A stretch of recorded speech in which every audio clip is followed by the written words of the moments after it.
Louvado e engrandecido seja o nome do Senhor Jesus. Muito prazer, eu sou o pastor Robelito, sou esposo da irmã Arlete, somos ovelhas do pastor Josias Aureliano, pastor ali da primeira Igreja Batista em Cruz das Almas. E louvamos a Deus pela vida dos nossos pastores aqui, da Igreja Batista Sião, e nos conceder a oportunidade nesta hora. Bendito seja Deus que até aqui tem nos ajudado. Quero ler o texto, João, capítulo 14. Quero ler os versículos de 1 ao 13, ao 14. Amém, amados? Evangelho de João, capítulo 14, a partir do verso 1, diz assim a palavra do Senhor. Que o coração de vocês não fique angustiado. Vocês creem em Deus, creiam também em mim. Na casa de meu pai há muitas moradas. Se não fosse assim, eu já lhes teria dito. Pois vou preparar um lugar para vocês. E quando eu for e preparar um lugar, voltarei e os receberei para mim mesmo, para que, onde eu estou, vocês estejam também. E vocês conhecem o caminho para onde eu vou.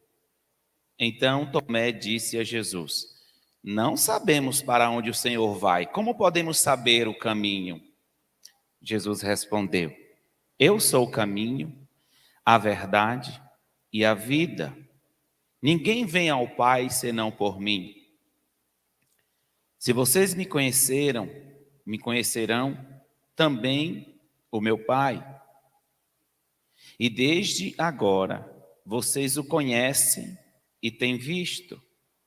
Filipe disse a Jesus: Senhor, mostre-nos o Pai e isso nos basta.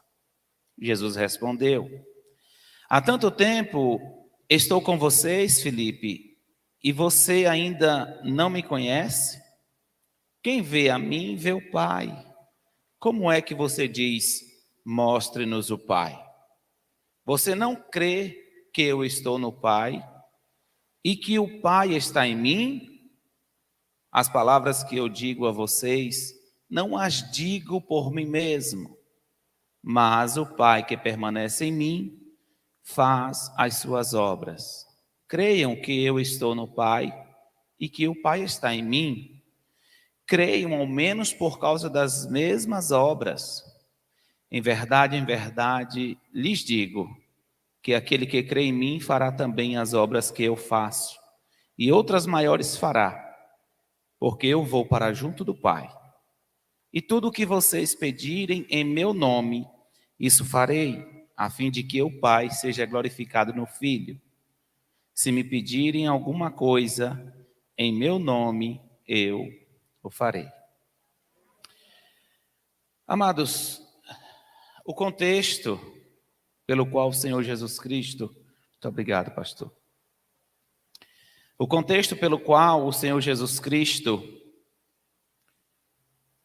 conversa com os discípulos é um contexto de aflição, é um contexto de medo, é um contexto de insegurança.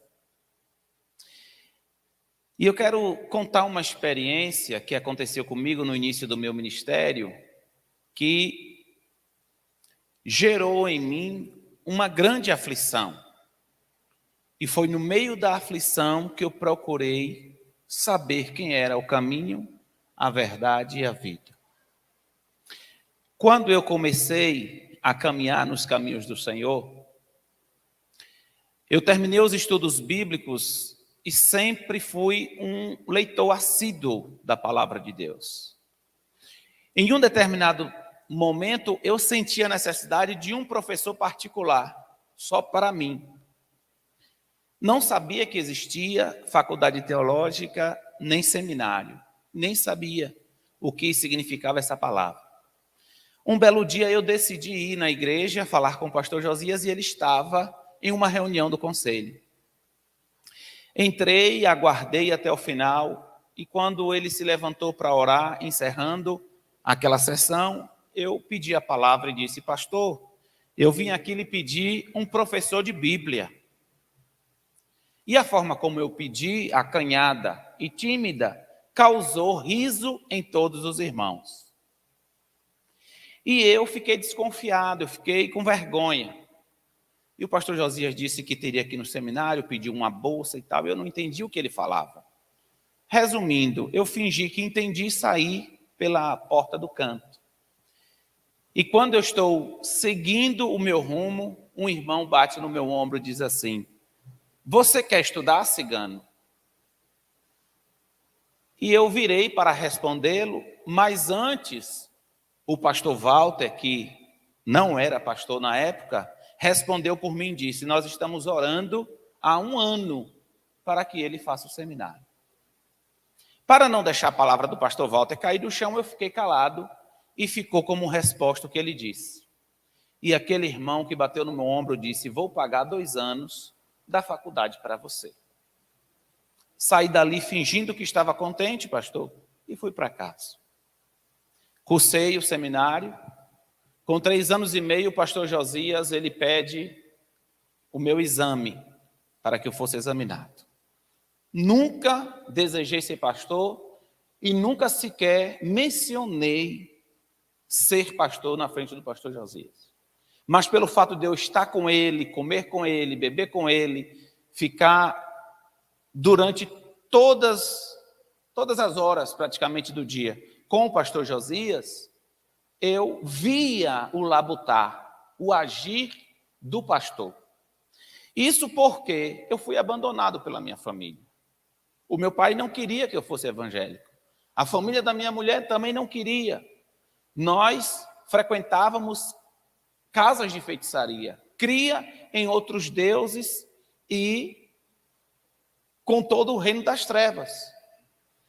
E a forma que eu usava para me tratar psicologicamente era aos pés do pastor Josias.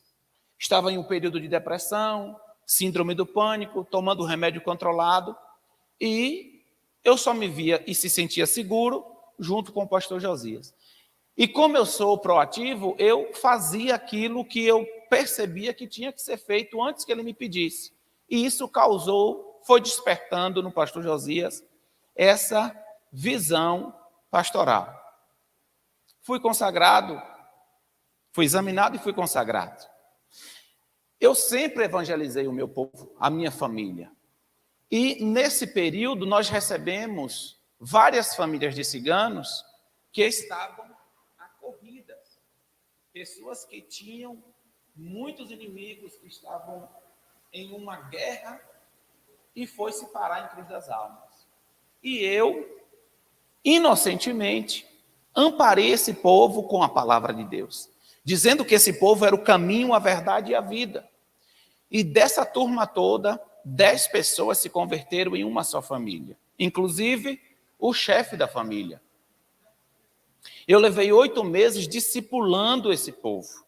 Fazíamos períodos de jejum e oração a partir da meia-noite, consagrávamos a vida daquele povo ao Senhor Jesus. E a minha família se irava comigo. Por quê? Porque eu estava andando com pessoas que a qualquer momento poderiam ser alvejadas e mortas. E se eu estivesse neste momento, eu poderia ser a vítima. E se não fosse isso, eu estaria, de alguma forma, comprando briga para o meu povo, para a minha família. E eu obedecia ao meu pai e aos meus irmãos quando me repreendia. Você está doido? Você quer andar com esse povo? Mas eu sentia no coração a necessidade de servir aquele povo com a palavra de Deus. Eu ficava constrangido, às vezes com medo e às vezes confiante em Deus. Batizei 5 pessoas desta família, pastor, e preparei mais 10 para o batismo, que seria mais ou menos no início de abril. E eu estava envolvido com aquilo. E em um determinado momento, nós estávamos em casa, eu e a minha esposa, Eu estava colocando os pratos na mesa, ajudando a Arlete com o almoço, e o telefone toca. E eu recebi a informação de que aquele homem que tinha se convertido, aquele homem que tinha várias armas e vendido, aquele homem que dizia para mim, olha, eu não sei ler, não sei evangelizar, mas eu compro Bíblia e dou, porque eu sei que é a palavra de Deus. Aquele homem que deixou de beber, de prostituir, que só andava com louvores no carro. Aquele homem que eu cheguei a fazer tratado de paz entre a família inimiga. Aquele homem que eu dizia, o Senhor está contigo, o Senhor teu escudo. Aquele homem foi alvejado na porta da escola quando pegava o seu filho, uma criança negra que ele adotou como filho, estava na escola e naquele momento ele foi alvejado. No momento que eu recebi a informação, Arlete ouviu, desmaiou, eu socorri a Arlete, ela voltou a si e fomos imediatamente para o local. E o carro estava parado ali na porta, onde desembarcava o filho, saindo da escola, e no rádio dele estava cantando louvores a Deus. Naquela época tinha muitos ciganos em Cruz-das-Almas, mas cerca de 100 famílias, e todos estavam ali. Eu, recém-consagrado pastor, não sabia o que era pastorear. Eu sabia simplesmente fazer um discipulado. E quando eu estou ali, tentando me firmar, tentando colocar uma postura de confiança em Deus, mas por dentro arrebentado, o irmão deste homem vem na minha direção e diz: quem matou meu irmão foi Deus e os crentes. E eu engoli seco e ele continuou. Se meu irmão não fosse crente, ele estava armado. E ele poderia reagir e, quem sabe, ficar vivo. Naquele momento, irmãos, eu me senti como Tomé. Se você olhar no capítulo 14, no versículo 5, diz: então Tomé disse a Jesus: não sabemos para onde o Senhor vai. Como podemos saber o caminho? Eu não sabia. Eu não sabia. Eu não entendia. Porque os meus jejuns, porque as minhas orações, porque o meu labor, porque a minha fé não foi atendida ao ponto de Deus salvar aquela vida. E quando eu ouvi aquilo,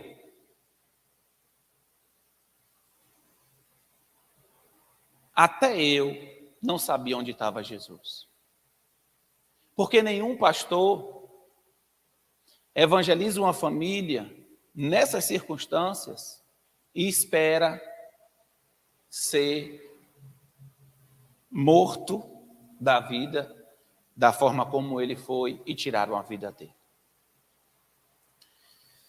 Cadê o caminho para mim?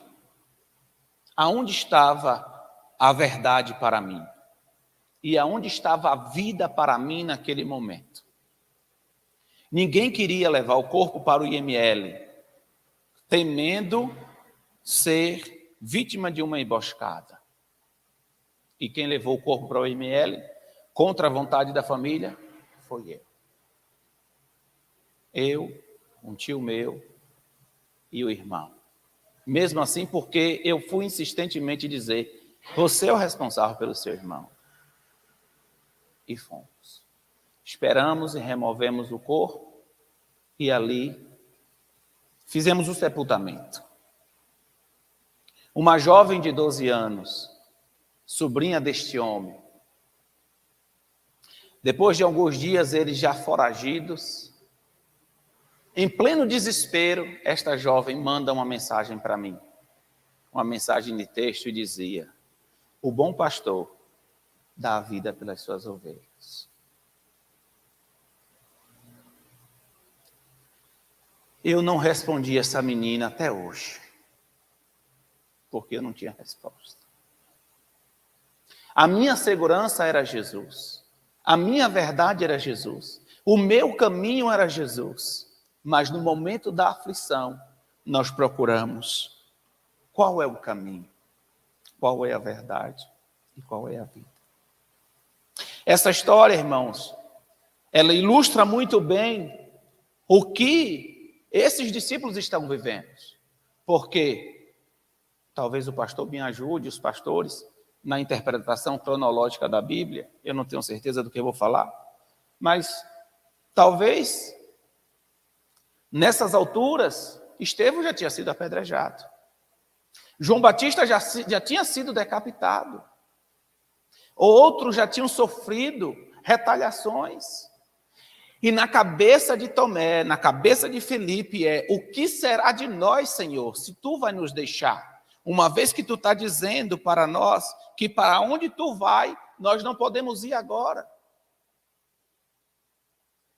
E aí eu me perguntei, naquele exato momento, quando aquele homem disse para mim, quem matou meu irmão foi a igreja e os crentes. Para um bom entendedor, minha palavra basta. Ele estava dizendo, você matou meu irmão. E quando eu cheguei em casa, pastor, a minha família toda caiu em cima de mim. Está vendo? Olha o que eu lhe disse. E se você estivesse ali do lado, como você costumava sair com ele? Será que você ficaria vivo? E eu engoli seco, entrei em crise. E a única coisa que o pastor Josias disse, você precisa pastorear. Não entendi nada, porque na minha cabeça eu fui formado um missionário para viajar o mundo, para ser itinerante, para evangelizar e pregar a comunidade cigana. E o pastor Walter, já pastor, você precisa pastorear. Porque eles perceberam que eu estava em uma situação difícil. Todo mundo foi embora, pastor. Todo mundo se tornou fugitivo novamente. A igreja que estava prestes a ser fundada, a primeira igreja cigana, ali, ela, como água desce o rio, assim foi aquelas pessoas. Não se despediram de mim, não sei para onde estão, não sei como estão. A única mensagem que eu recebi foi da jovem, dizendo, o bom pastor dá vida pelas suas ovelhas. Quem sabe na eternidade eu vou descobrir o que passava na cabeça dela quando ela afirmou isso. Alguém veio do Paraná para a Cruz das Almas e me ouve pregar. E lá em Maringá fala com alguém que falou para outro alguém que chegou ao ouvido do pastor Igor e disse, existe um pastor batista, cigano. E esse homem liga para a primeira igreja batista e me chama para um congresso. E eu vou para o congresso em Curitiba e lá eu encontro uma moça de Camaçari. E esta moça diz, você conhece o Jailton e Alcione? Eu disse, não. Depois de conversar com ela, eu prometi a ela que eu viria até Camaçari para conhecer este casal. Sem rumo, sem saber que caminho tomar, eu decidi vir a Camaçari. E eu me lembro que na época, pastor, em uma sessão onde estava discutido o orçamento da igreja, anualmente o pastor, qualquer assalariado, recebe o reajuste. E o pastor Josias disse, os 10%, que é reajuste do meu salário, repasse para o pastor Robelito como ajuda de custo, porque assim não sairá nada dos cofres da igreja. E esses R$600, irmãos, eu sempre usava para missões. E eu vindo para Camaçari, eu conheci o Jailton e o Alcione. E a minha esposa não entendia, porque nós tínhamos uma igreja lá em Cruz das Almas, que desastrosamente se desfez, e eu tinha que pegar os únicos R$600 mensais que eu tinha para usar de combustível, para que toda terça-feira eu viesse aqui conhecer um casal. E quando eles receberam, aceitaram ser discipulado, eu passei 5 anos da minha vida saindo de Cruz das Almas para Camaçari para discipular um casal. E a Arlete não entendia, e eu dizia, Arlete, eu não consigo entender. Mas de tudo que eu aprendi lendo a Bíblia no seminário e com o testemunho do meu pastor, Deus não vai me desamparar. Mas eu não sabia. Então, amados, quando nós olhamos para a assertiva de Jesus Cristo em dizer, eu sou o caminho, a verdade e a vida, ele estava dizendo, irmãos, que o único caminho é ele, independente das circunstâncias. Porque algum pregador já disse que a alegria não é uma condição humana, a alegria é fruto do Espírito. E o que esses homens queriam, irmãos, era a presença de Jesus. O que eu queria naquele momento era ver Jesus trabalhar em meu favor para que aquela igreja fosse fundada. E naquelas circunstâncias, eu não via Jesus. Se você voltar um pouco na história e ler Êxodo 32 e 33, você vai ouvir Deus dizer, Moisés desce, porque o povo que eu livrei do Egito, já está com bezerro de ouro. E o Senhor diz assim, deixa que a minha ira mate esse povo, e de ti, Moisés, eu faço um novo povo. E o Moisés diz assim, que dirão as nações, Senhor, que tu tirou esse povo do Egito para matar no deserto? E o Senhor é convencido por Moisés para não matar aquele povo. Mas, em consequência, Deus diz assim, a minha presença não vai contigo, mandarei um anjo. Então, amado, se você fizer um link desse texto aqui, João 14, para com Êxodo 32 e 33, você vai perceber que o que Moisés queria era a presença do Senhor. O que esse povo queria era a presença do Senhor. O que eu queria é a presença do Senhor. Era a presença do Senhor. E a presença do Senhor nas nossas vidas, irmãos, é aquilo que nos dá um norte, é aquilo que nos guia, é aquilo que nos orienta, é aquilo que nos fortalece, é aquilo que nos dá resiliência quando tudo está ao contrário. E ser missionário, ser um evangelista, é viver a presença de Jesus 24 horas por dia. Ser um pastor é viver a presença de Jesus 24 horas por dia.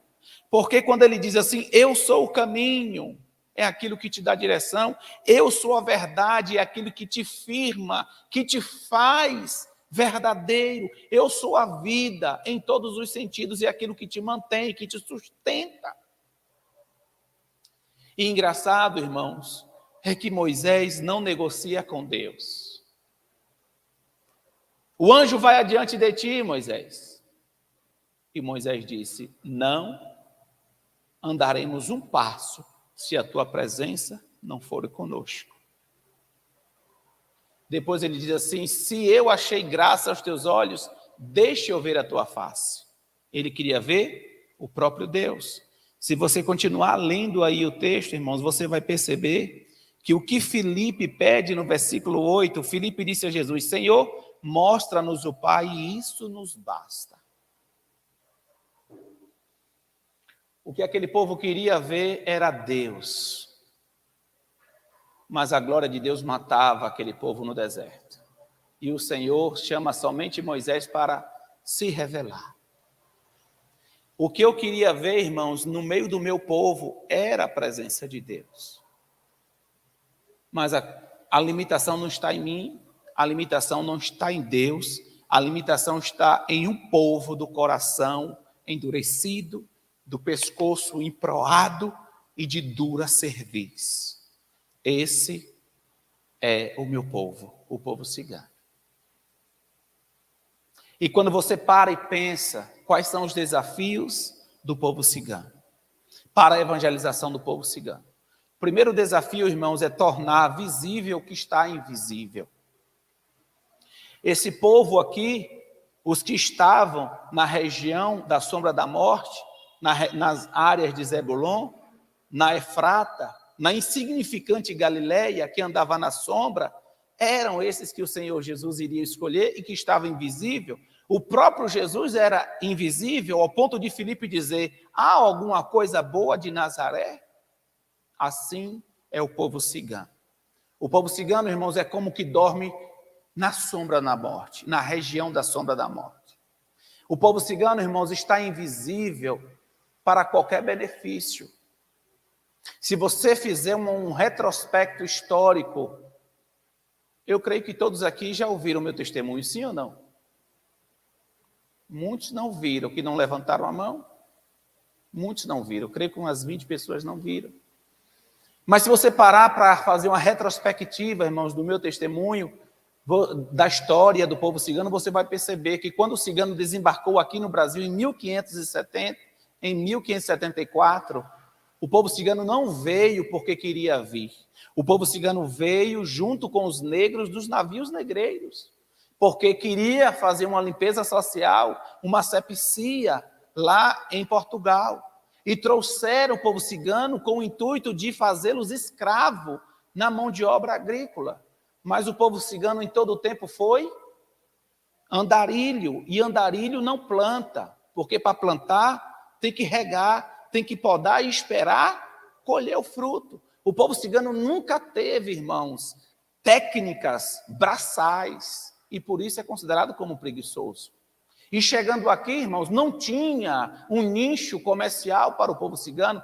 Como ele vendia cavalo, como ele comprava, como as ciganas faziam a leitura da mão. E o povo cigano foi abandonado aqui no Brasil. No litoral, no recôncavo e nas caatingas do Nordeste. E para sobreviver, o povo cigano cometeu e até hoje comete pequenos delitos ou grandes delitos. Não importa, irmãos, o que há de sofrer pelo mal que causou. O que importa é como você vê o cigano. Jesus Cristo, asseverando que era o caminho, a verdade e a vida, ele ainda, não, mesmo assim, não era crido pelo povo. E ele chega a dizer, se vocês não creem pelo que eu sou, creem pelo menos pelas obras que eu faço. Ou seja, se você voltar em Moisés, você vai ver por que aquele povo fez um bezerro de ouro, vendo as 10 pragas do Egito, vendo o mar se abrir, vendo todos os milagres que o Senhor fez. E aí você se pergunta, ser missionário e ser pastor não é tão simples assim. Há um povo, irmãos, que precisa ser convencido pelo Espírito de Deus. Assim como este povo, os apóstolos, andou com Jesus, estava ali, Tomé dizendo, me mostra a tua mão, me mostra ao lado, para ver se tem as marcas da crucificação. Filipe, que creu quando Jesus disse, Natanael, e tantos outros irmãos que acompanhavam, assim é o meu povo. O meu povo vive na sombra da morte. Se você fizer só um comparativo, irmãos, com o que eu quero dizer, nós temos mais de 100 anos de missões para com os índios. Nós temos 861 mil índios no Brasil. Nós temos várias agências no mundo fazendo missões para o povo indígena. Nós temos quase 500 missionários capacitados, treinados e remunerados, evangelizando quem? Os índios. E quantos mil ciganos nós temos no Brasil? Quantos ciganos nós temos em Camaçari?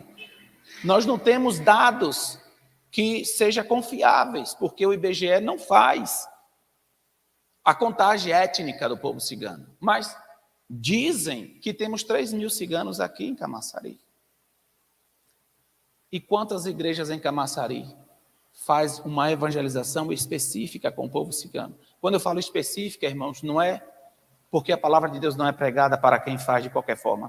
Quando eu falo específica, é uma contextualização da cultura cigana. É um seminário, é uma capacitação para que possamos olhar o povo cigano da maneira como deve ser. Se você pensar em ser missionário em qualquer lugar deste mundo, primeiro você tem que fazer 4 anos de um seminário, 2 anos estudando a língua e a cultura do povo que você quer evangelizar, lá vai 6 anos. E depois você começa a fazer algumas viagens pontuais de parcerias com aquelas igrejas ali, para ver se você se adapta com o clima, com a cultura, com a comida daquele povo. E você olha quanto tempo você estudou, se preparou? 8 anos. Então, amados, nós não evangelizamos o povo cigano de qualquer maneira. Porque se você olhar para a mente do povo que Jesus trabalhou, que o próprio Moisés trabalhou, são mentes que precisam de tempo para a desconstrução daquilo que está lá alicerçado. Quando o povo pede um bezerro de ouro, o povo estava pedindo aquilo que levou a vida toda vendo e praticando no Egito. Não são os milagres, não são as experiências pontuais que vai transformar um povo, mas o amor, mas o conhecimento. Então, qual o primeiro desafio, pastor Robelito, missionário, ou Robelito, que o povo cigano, que nós precisamos enfrentar? A invisibilidade. Quer prova disso, irmãos? Quem já orou pelo povo cigano, levanta a mão. 1 pessoa, 2 pessoas, 3 pessoas, 4 pessoas. Digamos que essas 4 pessoas ouviram o meu testemunho e passou a orar pelo povo cigano. Irmãos, ninguém consegue amar o outro sem enxergar o outro, sem se colocar no lugar do outro e sem conhecer a história do outro. Eu e você vai começar a orar pelo povo cigano quando nós olharmos o povo cigano como aqueles que precisam do amor do Pai. Porque se nós olharmos o cigano, irmãos, da forma como o cigano se comporta, se olharmos o cigano de acordo com como a mídia apresenta, e se olharmos o cigano da forma como as circunstâncias faz com que ele se apresente, nós nunca enxergaremos o povo cigano como alguém que precisa do amor de Deus. E só para quem não conhece o meu testemunho, eu vou fazer um parênteses aqui para dizer como eu me converti. Ou melhor, como Deus me encontrou. Irmãos, eu cresci ouvindo uma história. E a história dizia o seguinte: uma pessoa chegava em um camburão, apontava para um homem, e aquele homem era detido, recolhido para a cadeia, e na cadeia ele ficou 2 anos, porque foi acusado de ter assediado, estuprado e matado uma jovem. A mãe deste homem ficava na cadeia, porque há 55 anos atrás as cadeias eram pequenas e próximo das igrejas católicas. E ela ficava na grade de dia e de noite, porque ela queria estar com o filho, e a única coisa que separava ela do filho era a parede da cadeia. E depois de algum tempo ela conseguia até entrar para conversar com o filho. Acabou tudo o que tinha, nenhum defensor quis defender ele. E ninguém quis fazer um inquérito, uma produção investigativa para ver se aquela acusação era verídica. Depois de 2 anos, outra jovem chega aqui na delegacia e presta uma queixa. E ela diz para o delegado: fui violentada, fui estrupada. Sou irmã daquela mulher que mataram há 2 anos atrás. E eu vim aqui para denunciar quem é o meliante. E ela disse: o nosso próprio pai. Matou a minha irmã, acabou de me violentar, e eu vim aqui para falar a verdade.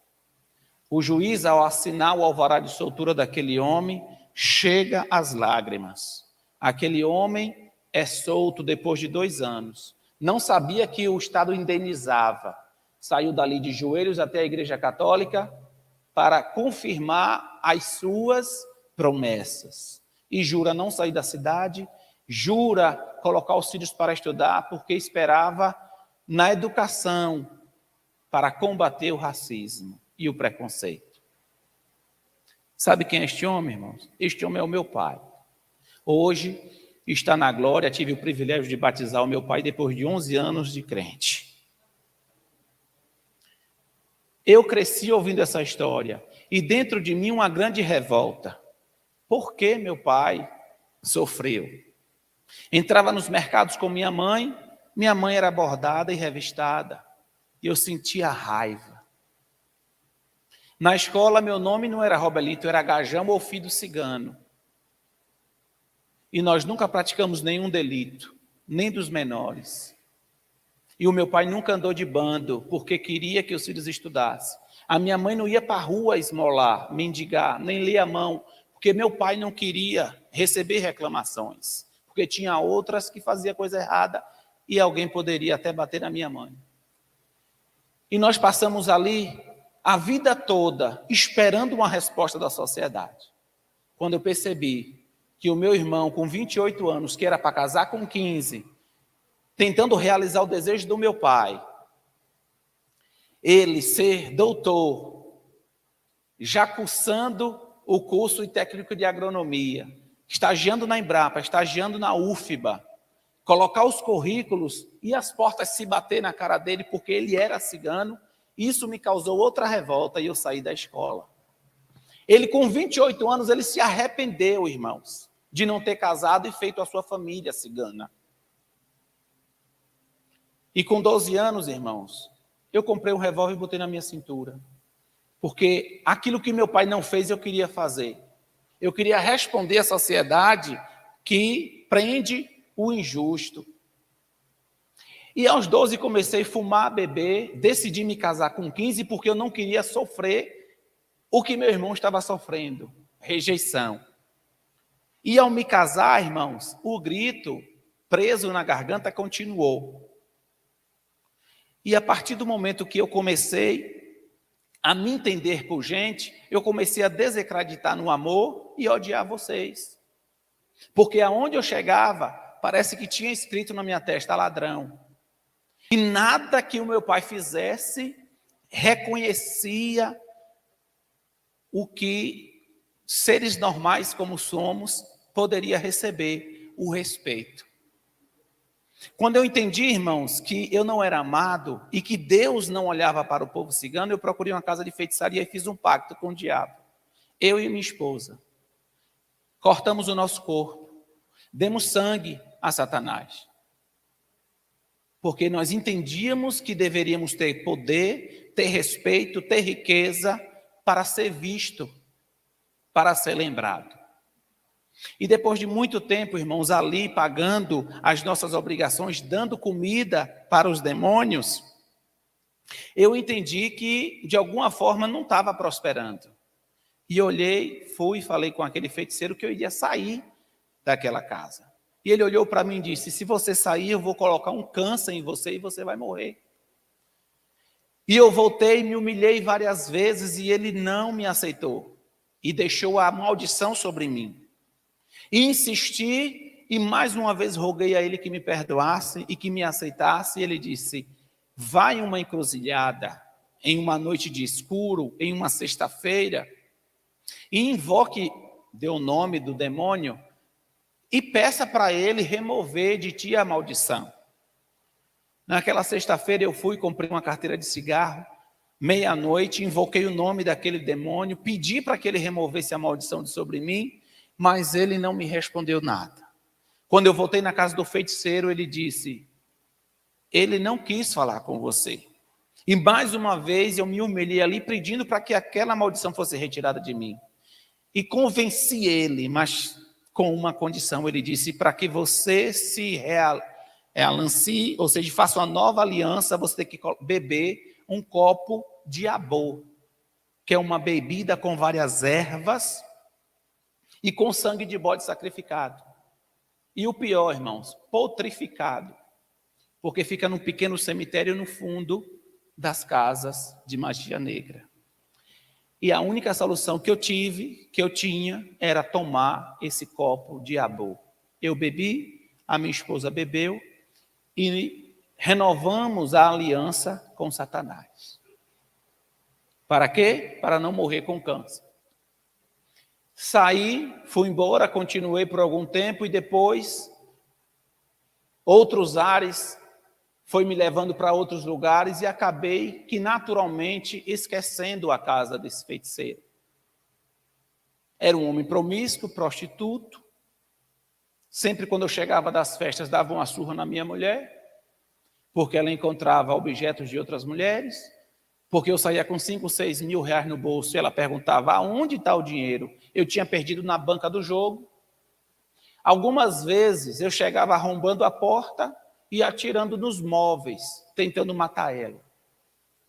Bebia e em todo o tempo eu me lembrava da raiva que eu sentia de quem não era cigano, porque não nos aceitava, não nos respeitava.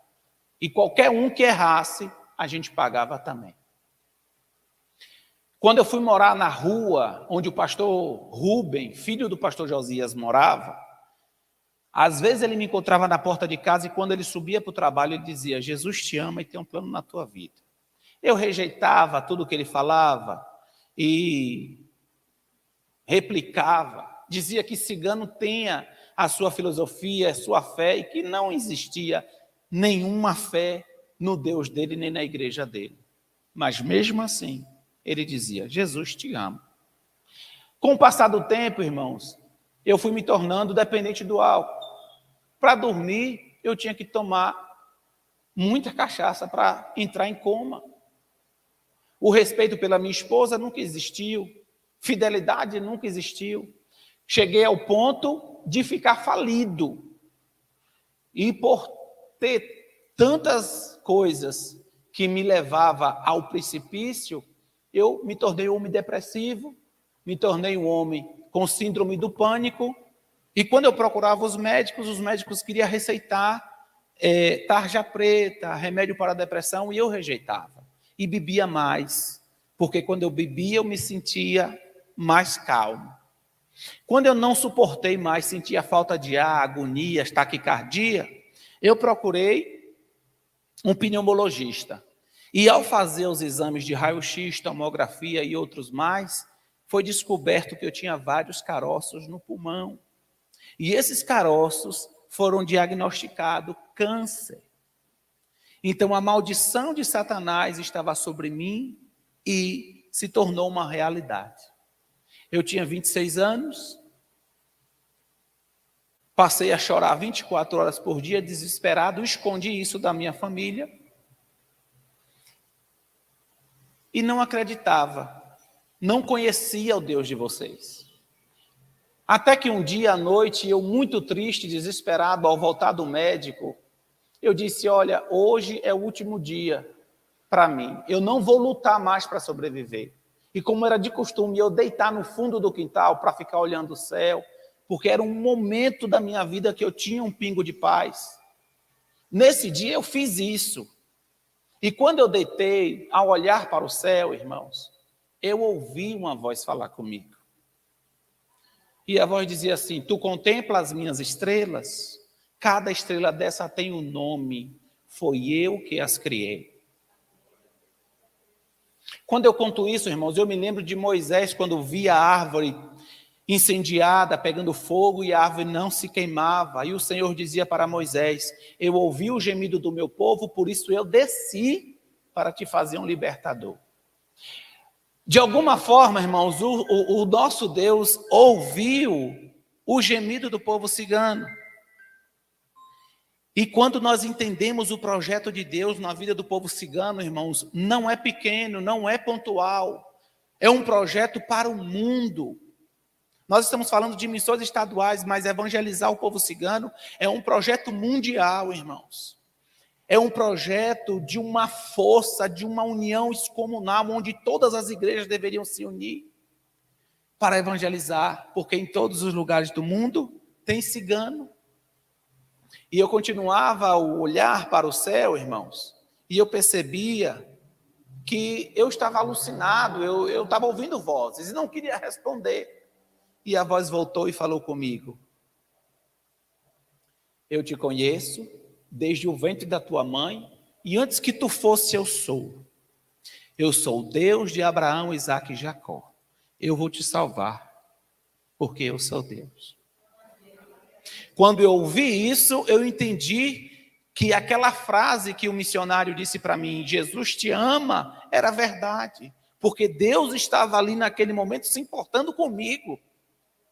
E eu vi claramente na minha mente ele dizer: Jesus te ama e tem um plano na tua vida. Eu me levantei, chamei a minha esposa para a igreja, relutante ela foi, esperei o pastor Josias terminar a mensagem, enquanto chorava, não tinha apelo, e eu fui lá e disse a minha história para ele. Ele orou por mim e eu fiz um voto com Deus. Eu me entreguei a Jesus. E eu disse: Senhor, se tu me curares, eu te servirei até o último dia da minha vida. Isso foi uma terça. No sábado eu fui para a Feira de Santana, dirigindo e confiante. Sabe por quê? Porque eu já tinha lido os 4 evangelhos. Em 3 dias eu li os 4 evangelhos. Eu conhecia o plano de salvação, quem era o Espírito Santo e quem era a pessoa bendita de Jesus Cristo. Eu olhei para o médico e disse: quem vai me operar é o Espírito Santo de Deus. E depois de 2 dias, deu tudo certo, irmãos. A cirurgia foi um sucesso. Eu voltei para casa e aí os médicos começaram a me ligar: vem aqui, precisamos falar com você. Eu tomei um susto, porque eu não esperava, depois de 2 dias de cirurgiado, ter essa perseguição. E os médicos queriam me dar uma notícia: não encontramos nenhuma célula cancerígena nos seus exames. E eu perguntei: doutor, e eu tenho o quê? Não sabemos o que você tem. Pegou no raio-x e disse: vai para a UFBA para fazer estudo com os alunos, porque os caroços podem sair em qualquer lugar do seu corpo. Digamos que o seu corpo reagiu contra ele mesmo. Me passou um antialérgico, eu fui para casa.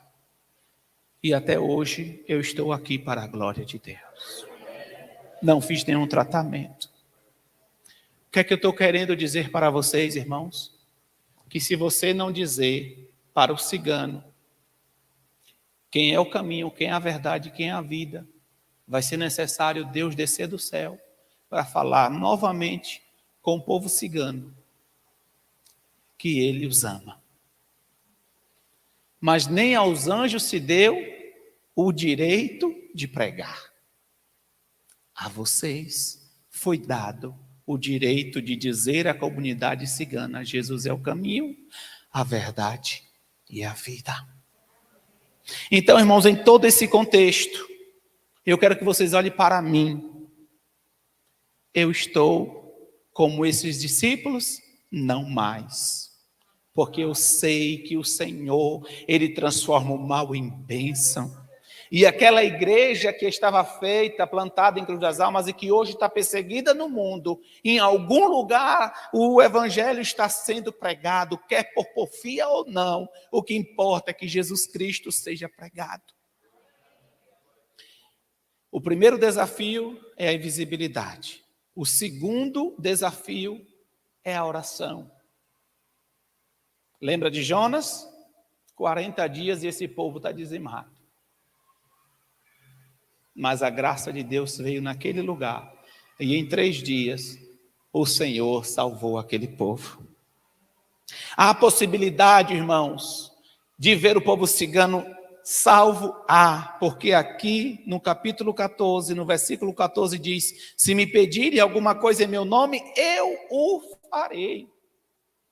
Mas uma coisa é certa: você vai pedir alguma coisa para alguém que você não conhece? Para alguém que você não conhece a necessidade? Tem lógica na sua oração? Então, como é que Deus vai responder? E o apóstolo Paulo disse o quê? Como ouvirão, se não há quem pregue? Então, vocês são os pregadores desta comunidade cigana em Camaçari. Vocês é as mãos de Deus neste lugar. Vocês é a boca de Deus neste lugar. Vocês é os pés de Deus neste lugar.